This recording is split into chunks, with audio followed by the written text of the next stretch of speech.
não havia. Era uma furna de serra que de serração cobria. Só depois de 9 horas é que o sol aparecia. Pro lado que a gente olhava, só montanhas que se via. Lá pras bandas do Corrente,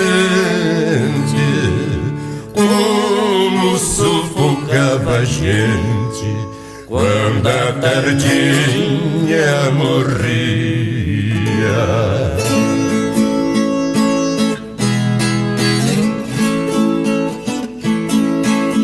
O lugar era assombrado, minha mãe sempre dizia que certas horas da noite um gemido se ouvia. Era um ai tão triste que no quintal se expandia. Minha mãe, ao lembrar disso, ela conta e se arrepia. Não tinha vizinhos perto, vejam que lugar deserto. De nós só Deus que sabia.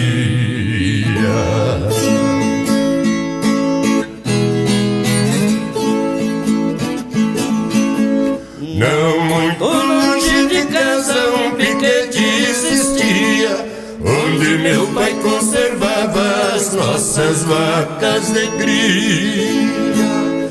Era preciso cuidado quando um bezerro nascia, devido ter muitos lobos por aquela cercania. Lembro-me bem como era o uivado dessas feras, na solidão se perdia.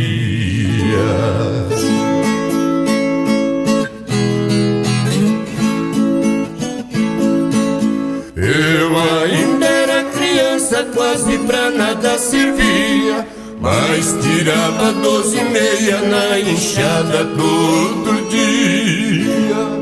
O meu joguinho de malha era o que mais me entretinha, até que meus pais mudaram, era assim que eu vivia. Hoje moro na